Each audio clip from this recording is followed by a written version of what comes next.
नमस्कार मित्रांनो, मी सुरेश नेमकर तुमचं स्वागत करते। या व्हिडिओमध्ये आपण डिस्कस करणार आहे हॉस्टेल एनरोलमेंट प्रोसेस काय असतं। मेजॉरिटी ऑफ पेरेंट्स आणि स्टुडंटचा हा डाऊट आहे। मला पेरेंट्स भरपूरदा विचारताय की सर मुलाला किंवा मुलीला हॉस्टेलमध्येच ठेवायचं आहे, त्याचं प्रोसेस काय असतं।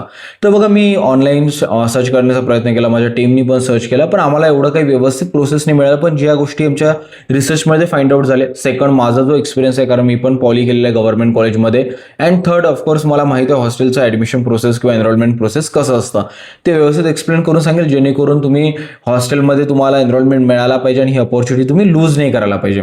आता बघा, जसं तुमचं कॅपराउंड 1 असो 2 किंवा 3 कोणतं पण अलॉटमेंट डिक्लेअर झालं असेल आणि तुम्ही त्या अलॉटमेंटमध्ये डिक्लेअर झाल्यानंतर त्या कॉलेजमध्ये ॲडमिशन घेत आहे, फॉर एक्झाम्पल एका डेटमध्ये जाणार, ॲडमिशन घेणार।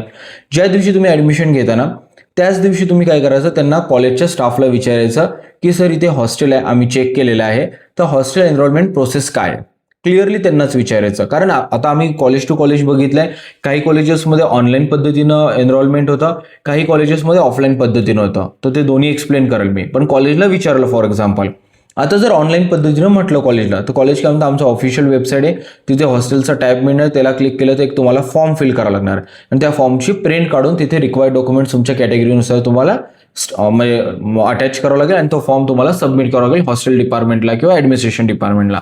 हे झालं ऑनलाईन प्रोसेस। सेकंड प्रोसेस तर ऑफलाईन। कधी कधी काय करतं आमच्या, म्हणजे मी ज्या कॉलेजेसचं बघितलं, हॉस्टेलचं कसं राहतं, डायरेक्ट तुम्हाला ते 2 पेजेस एक नॉर्मल फॉर्म देतात, तुम्ही हँड रिटन फॉर्म फिल करता आणि जे रिक्वायरमेंट डॉक्युमेंट्स असते, समजा तुम्ही ओबीसी असाल, ओपन असाल, EWS असाल, जे पण काही ते डॉक्युमेंट्स, रिक्वायर्ड डॉक्युमेंट्स स्टॅप करतात, त्याला स्टॅपलर करता आणि ते सबमिट करून देतात। या 2 पद्धतीनंच हॉस्टेल एनरोलमेंट प्रोसेस होते, काही खूप कन्फ्यूज होण्याची गरज नाही। आता इथं मेजॉरिटी ऑफ चुका काय टाळायला पाहिजे पॅरेंट्स आणि स्टुडंटनी ते सांगतो। सगळ्यात महत्त्वाचं, पॅरेंट्स काय करतात, खूप एक्साइटेड राहतात, जातात, मुलाची ॲडमिशन करतात आणि वापस येऊन जातात, त्यांचं हॉस्टेलचं माइंडमधून निघूनच जातात। आणि मग सेकंड काय करतात, जेव्हा मुलाला शिफ्ट व्हायचं असते, जेव्हा कॉलेज स्टार्ट झालं, तेव्हा हॉस्टेलकडे जातात आणि म्हणतात की मला माझ्या मुलाला हॉस्टेलमध्ये एनरोलमेंट करायचं आहे, मला प्रोसेस सांगा। त्यावेळेस मग हॉस्टेल स्टाफ म्हणतो नाही, ऑलरेडी लिस्ट लागलेली आहे, मुलांना अलॉट झालेले आहे, आता आमच्याकडे व्हॅकंट सीट्सच अवेलेबल नाही आहे। हा सेकंड प्रॉब्लेम होतो। आणि थर्ड प्रॉब्लेम होतो सगळ्यात महत्त्वाचा, की ते फॉलोअप किंवा बेसिकली जेव्हा हॉस्टेलची लिस्ट वगैरे डिक्लेअर केल्या जातो किंवा काही अपडेट मिळतं, तेव्हा ते त्यांचं फायनल डिसिजन सांगत नाही की आम्ही हॉस्टेलला शिफ्ट होणार आहे की नाही होणार आहे। माइट बी मग त्या ड्युरेशनमध्ये ते स्टुडंट आल्यामुळे जे पण पेंडिंग लिस्ट असतात त्यांना दिल्या जातं, कारण गव्हर्नमेंट किंवा कोणतं पण कॉलेज आपल्या हॉस्टेलचे ज्या सीट्स आहे किंवा जे पण रूम्स आहे ते व्हॅकंट नाही ठेवणार ना। तर अशा वेळेस थोडं पॅरेंट्स आणि स्टुडंटनी अलर्ट राहायला पाहिजे, ॲक्टिव्ह राहायला पाहिजे।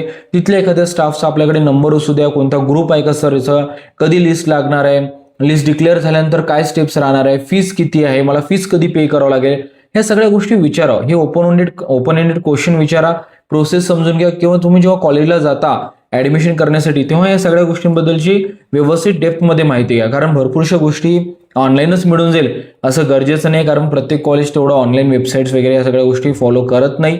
आणि अशा वेळेस तुम्हाला त्या तिथल्या स्टाफचा म्हणा, तिथल्या ग्रुपचा म्हणा ॲक्सेस असायला पाहिजे।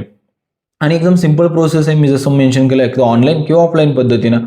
आय डोंट थिंक सो की याच्यामध्ये खूप जास्त कन्फ्युजन असेल, फक्त ॲडमिशनला जेव्हा करायला जाईल तेव्हा या सगळ्याबद्दल गोष्टीची माहिती तुम्ही मिळवून घ्या। Wish you all the best, आणि तुम्हाला कोणतं कॉलेज मिळालं नक्कीच कमेंट बॉक्समध्ये सांगा। And thank you so much.